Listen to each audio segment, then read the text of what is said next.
아버지여 구하오니 함께 찬양합니다.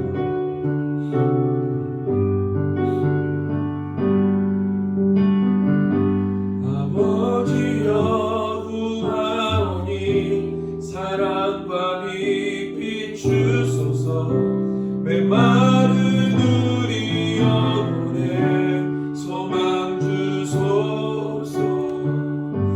우리 모든 삶 다하여 주 예수 찬양하오니.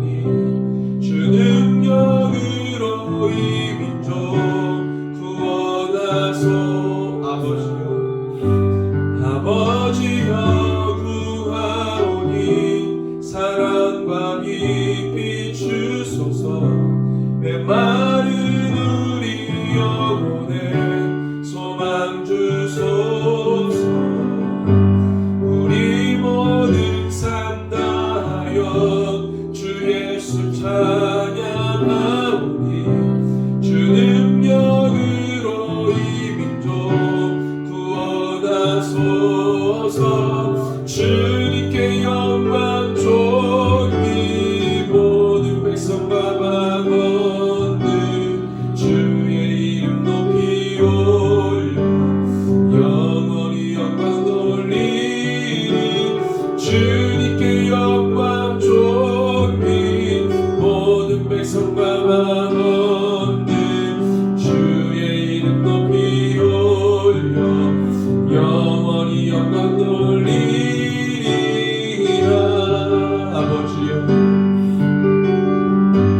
아버지여 구하오니 사랑과 빛 비추소서. 메마른 우리 영혼에 소망 주소서. 우리 모든 삶 다하여 주 예수 찬양하오니. 주 능력으로 이 민족 구원하소서. 주님께 영광 존귀 모든 백성과 만원들 주의 이름 높이 올려 영원히 영광 돌리니.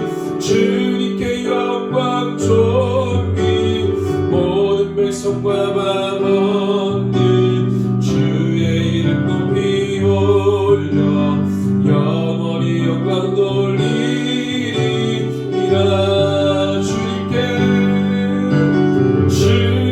영광 존귀 모든 백성과 만원들 주의 이름 높이 올려 영원히 영광 돌리리.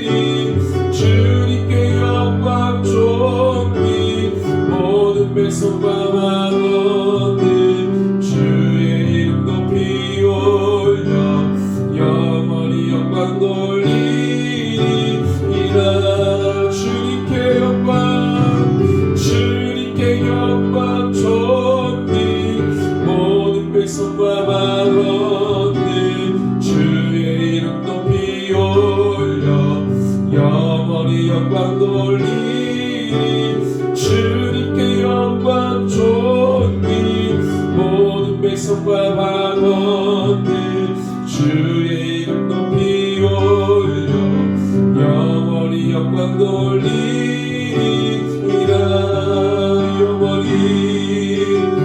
영원히 영광 돌리리라.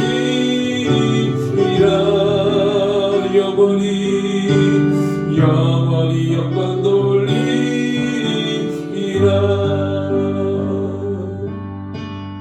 아멘. 주님이 가르쳐 주신 기도 함께 드립니다. 하늘에 계신 우리 아버지의 이름을 거룩하게 하시며 아버지의 나라가 오게 하시며 아버지의 뜻이 하늘에서와 같이 땅에서도 이루어지게 하소서. 오늘 우리에게 일용할 양식을 주시고 우리가 우리에게 잘못한 사람을 용서해 준 것 같이 우리 죄를 용서해 주시고 우리를 시험에 빠지지 않게 하시고 악에서 구하소서. 나라와 권능과 영광이 영원히 아버지의 것입니다. 아멘. 네, 마가복음 우리 9장 1절에서 13절까지 보겠습니다.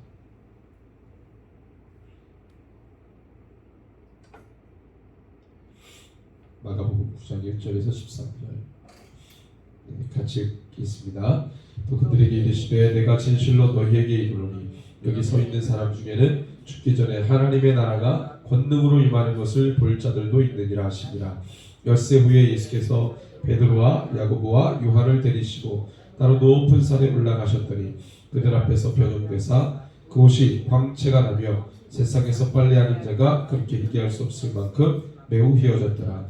이에 엘리야가 모세와 함께 그들에게 나타나 예수와 더불어 말하거늘 베드로가 예수께 고하되 라비여 우리가 여기 있는 것이 좋사오니 우리가 조막셋을 짓되 하나는 주를 위하여 하나는 모세를 위하여 하나는 엘리야를 위하여 하사이다 하니 이는 그들이 몹시 무서워하므로 그가 무슨 말을 할지 알지 못함이더라.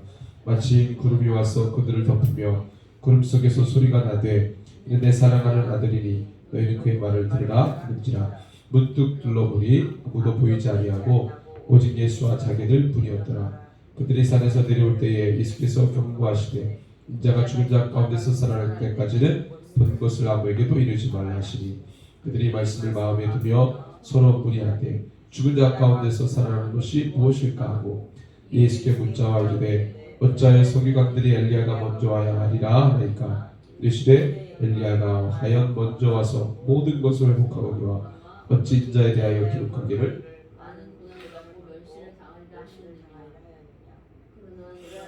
이르노니 엘리야가 왔을 때 기록된 바와 같이 사람들의 함부로 대우하였느니라 하시니라. 아멘.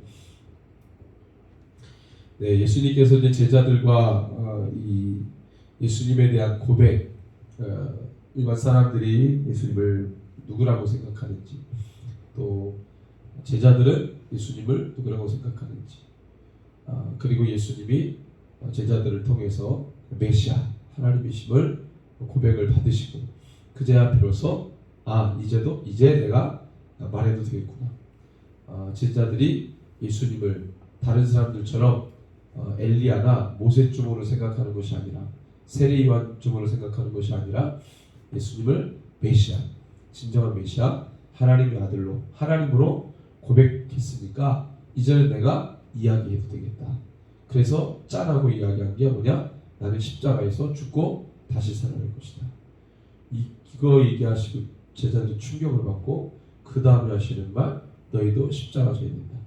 그러니까 더 충격을 받고 그 다음에 예수님이 연거푸 3번 말씀하실 때 제자들과 무리들을 함께 불러서 이번에는 같이 이렇게 묶어가지고 누구든지라는 말을 말씀하시면서 콕 집어 12제자라고 말하지 않으시고 콕 집어 나를 정말 따라올 만한 내가 힘써서 기도해가지고 엄선한 12명 너희들은 반드시 할 수 있겠지만 이 무리들은 훈련이 더 필요해.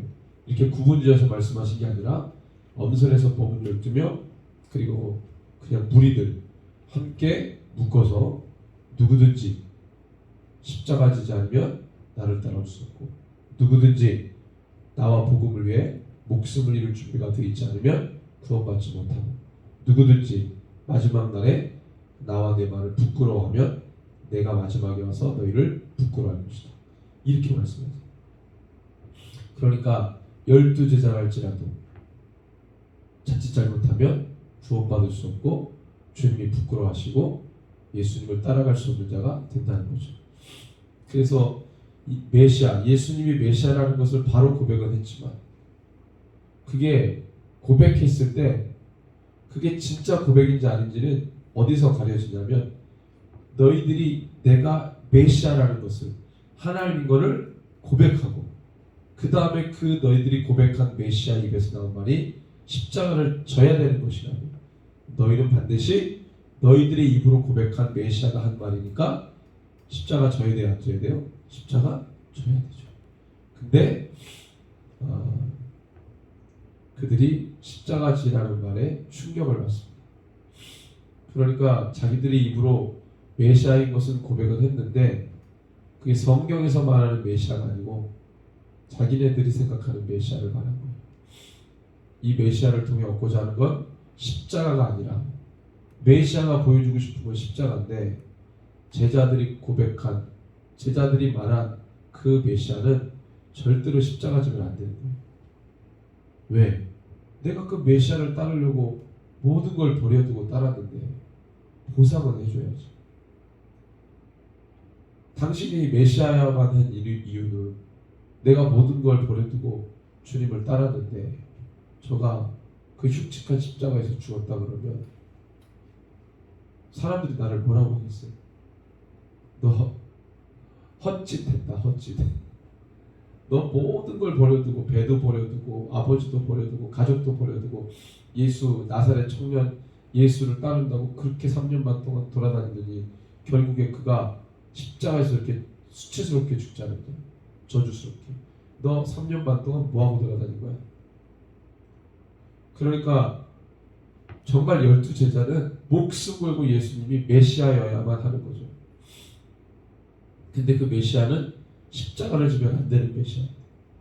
근데 우리가 예수를 믿는 그리스도인들 가운데 전혀 다른 생각 가지고 예수 믿는 사람들 있잖아요. 성경에서 말하는 예수님은 십자가를 지셨고 그리고 우리 보고 십자가를 지라고 하시고 땅끝까지 복음을 증거하라. 고난을 받아라. 박해를 겸하여 받아야 된다. 주님이 숱하게 이런 말씀을 하시고 본인도 남이 가지 않는 사마리아 땅을 가시고 본인도 그런 어려움과 고난과 십자가의 길, 가시밭길을 걸어가시고 좁은 길을 걸어가시고 그런데 정작 우리는 예수를 믿고 너무 잘 되고 싶은 거예요. 우리는 예수 믿고 다른 사람이 볼 때 정말 나이스한 사람이 돼야 되는 거예요. 누가 볼 때 조금도 부끄럽지 않은 남이 볼 때 우러러보고 남이 볼 때 와 저 사람 대단하다 칭송받을 만한 그런 인생을 살려고 하는 거죠. 그게 예수를 따르는 이유가 되는 거예요. 예수님이 제자들에게 그것이 아니다. 그것이 아니다. 주님이 나와 복음을 위해 목숨을 잃을 준비가 되어 있느냐고 물으세요. 그러면 반드시 목숨을 잃을 상황이 온다는 겁니다. 나는 예수 믿고 무병장수하고 싶은데 주님은 아니에요. 나 믿고 무병장수가 네 소원이 아니고 나와 복음을 위해 목숨을 잃을 준비가 되어 있느냐. 나는 예수 믿고 성공하고 싶은데 아니야. 나를 믿고 너는 십자가 질 준비가 되어 있느냐. 나는 예수 믿고 모든 사람들에게 자랑스럽게 여길 만한 인생 살아야 되는데 아니라고. 너는 나를 믿고 예수를 따른다는 것은 나를 믿고 마지막 날에 모든 사람 앞에서 부끄러워할. 나를 믿으면 나를 따르면 사람들이 손가락질하고 사람들이 싫어하고 사람들이 미워할 텐데 그때 나와 복음을 위해 부끄럽지 않게 나를 오히려 드러낼 준비가 되어 있느냐. 주님이 이렇게 물으시는 거 아니겠어요? 근데 우리는 내가 생각하는 예수님을 저마다 이야기하는 거죠. 내가 생각하는 교회, 내가 생각하는 신앙생활, 내가 생각하는 믿음, 이게 바로 우리가 이 시대에 주님 앞에 정말 보여드리는 부족한 모습 아닌가 생각합니다. 그래서 이 말씀 이후에 주님이 따로 3명의 제자들, 그 무리와 그 12제자를 다 데려가신 게 아니고 그 중에서 단 3명, 2절 말씀에 보니까 엿새 후에 이렇게 되어 있습니다. 엿새 후에 예수께서 베드로와 야고보와 요한을 데리시고 따로 높은 산에 올라가셨다. 유대 땅에서 높은 산 그러면 딱 한 군데 있습니다. 헐몬산이라고 굉장히 높아요. 거기에는 만년설이 있을 만큼 높은 산인데 거기로 가셔야 될지는 모르겠어요. 어쨌든 높은 산으로 데리고 올라가서 거기서 자신의 모습이 변형되는 걸 제자들 3명에게 보여주십니다. 근데 이 제자들이 본 모습이 어떤 모습이에요? 충격적입니다. 4절 말씀에 보면 예수님이 광채가 나고 막 완전히 정말 한 번도 보지 못했던 그런 예수님의 모습이 아니고 충격적인 장면은 4절에 그 예수님이 딱 봐도 엘리야 같은 사람, 딱 봐도 모세 같은 사람과 함께 대화하고 있어요. 어떻게 모세인지 알 수 있을까요? 이들이 한 번도 모세를 본 적은 없는데 어떻게 알았을까요? 지팡이 들고 있는 거죠. 지팡이 들고 있어요? 아, 모세다. 엘리야, 딱 봐도 엘리야인지 어떻게 알아요? 인상착의 패션이 구전으로 들어서 알고 있는 엘리야의 패션이 있잖아요. 네, 딱 봐도 저건 엘리야다. 그래서 엘리야와 모세와 예수님이 대화하는 걸 본 거죠. 충격을 받는. 아니 어떻게 엘리야와 모세가 예수님과 여기서 깨지는 거 하나. 뭐가 깨지냐? 사람들은 예수님이 모세와 같고 예수님이 엘리야와 같고 예수님이 세례의 왕과 같다고 했어요. 흡사 그들이 다시 부활한 거죠. 그게 아니고 예수님은 예수님이고 엘리야는 엘리야고 모세는 모세인 거예요. 근데 충격적으로 지금 같이 3명이 같이 있는 거예요. 다 서로 다른 시대 사람입니다. 엘리야, 모세 다른 시대 사람이에요. 그런데 그가 예수님, 또 다른 시대의 예수님과 함께 대화하고 있는 장면을 보니 이 제자들이 충격을 받죠. 진짜 예수님은 하나님의 아들이시구나. 우리가 언급결에 고백했지만 예수님 진짜 하나님의 아들이시구나. 예수님은 예수님이고 모세는 모세고 엘리야는 엘리야입니다. 예수님이 모세가 될 수 없고 엘리야가 예수님이 될 수 없고 예수님은 하나님의 아들 맞구나. 그래서 베드로가 그때부터 횡설수설합니다. 이게 마가가 복음서를 쓸 때 아마 바울의 동역자였잖아요. 요한 마가가. 근데 그때 당시 12사도들 살아있는 뭐 베드로라든지 그 전에 이 마가 복음서를 AD 70년에 썼으니까 이걸 쓰려면 자료를 모아야 되잖아요. 그러면 그 전에 뭐 제 살아있는 제자들한테 물었든지 뭐 했든지 어쨌든 이 변화산에서 이 대화는 가장 누가 잘 알고 있겠어요? 베드로, 요한, 야고보가 잘 알고 있겠죠. 그들에게 물어봤든지 아니면 그들의 제자들에게 물어봤든지 어쨌든 마가가 복음서를 쓸 때 이 부분을 어떻게 얘기했냐면 팩트는 뭐냐? 사건은 5절이에요. 예, 2절, 3절, 4절, 5절은 팩트입니다. 사건을 쓴 거예요. 근데 거기다가 사족을 뭐라고 다르냐면 6절이에요. 이게 요한 마가가 쓴 그 당시 그들의 느낌입니다. 이는 그들이 몹시 무서워함으로 그가 무슨 말을 할지 알지 못함이더라.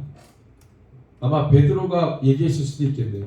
내가 그때 정신없어가지고 횡설수설을 했어. 도대체 너무 무서워가지고 무슨 말 했는지 기억도 안 나. 근데 내가 기억나는 건 이건 이렇게 얘기했던 것 같아.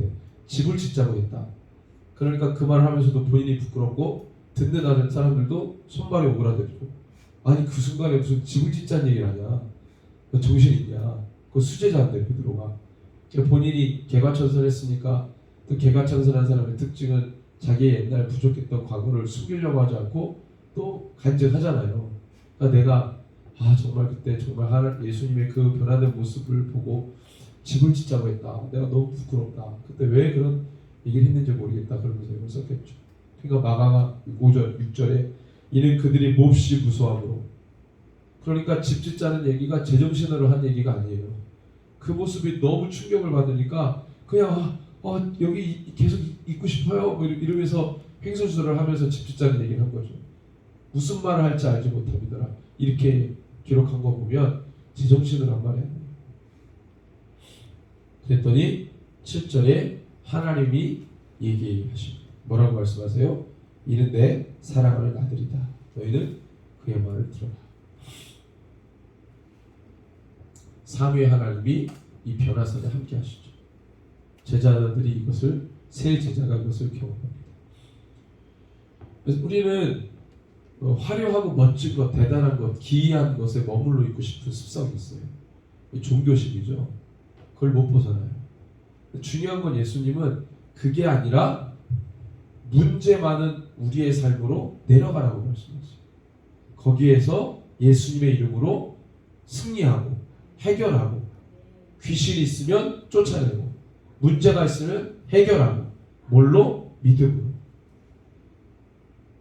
근데 우리는 그런 문제 많은 인생으로 들어가고 싶어 하지 않습니다. 부담스럽습니까? 그러니까 우리는 늘 그런 황홀함에 머물러 있고 싶어요. 주님 여기가 좋사오니 이러고 있는 거죠. 그렇지 않습니다. 빨리 내려가야죠. 빨리 내려가서 우리에게 사명 주신 사명의 현장으로 내려가야죠. 거기에서 예수님의 이름을 선포하며 예수님의 이름을 따르는 제자로 서야죠. 그게 바로 우리의 과업이고 숙명입니다. 모든 그리스도인이 그렇게 살아야죠. 그래서 10절에 보니까 그들이 이 말씀을 마음에 두며 서로 문의하되 죽은 자 가운데서 살아나는 것이 무엇일까? 왜? 9절에 그를 말씀하셨거든요. 그들이 산에서 내려올 때 예수께서 경고하시되 인자가 죽은 자 가운데서 살아날 때까지 이 말씀을 하셨습니다. 부활할 때까지 내가 죽고 다시 살 때까지 오늘 본 거 얘기하지 마라. 제자들은 늘 반대로 하죠. 늘 뿌락지가 있습니다. 그때 얘기하죠. 근데 왜 죽은 자 가운데서 부활한다 그러시지? 이게 무슨 말이지? 그리고 11절에 묻습니다. 이에 예수께 묻자 이르되 어짜요? 서기관들이 엘리야가 먼저 와야 하리라 하나이까? 이렇게 질문해요. 12절에 예수님이 엘리야가 과연 먼저 와서 모든 것을 회복하거니 어찌 인자에 대하여 기록하기를 많은 고난을 받고 멸시를 당하리라 하였느냐. 엘리야는 먼저 와야 된다 그랬고 예수님은 인자가 고난을 당해야 된다 그랬어요. 이 두 가지 관계가 뭐냐? 13절에 엘리야를 사람들이 함부로 대우했다. 예수님을 알아보지 못했어요. 함부로 대했어요. 세례 요한도 마찬가지. 그게 바로 백성들의 연약함, 인간의 죄의 습성이죠. 깨닫지 못하는, 알아보지 못하는, 늘 그래요. 저 여러분들이 마지막 날에 주의 일들을 감당할 때 가장 중요한 건 말씀을 듣고 깨닫는 것입니다. 하나님이 하시는 일들을 보는 겁니다. 목도하는 것입니다. 그리고 사명의 현장에서 예수님의 이름으로 승리하는 겁니다. 이것이 마지막 날에 우리에게 주신 하나님의 마음의 비전이죠. 그래서 우리가 믿음으로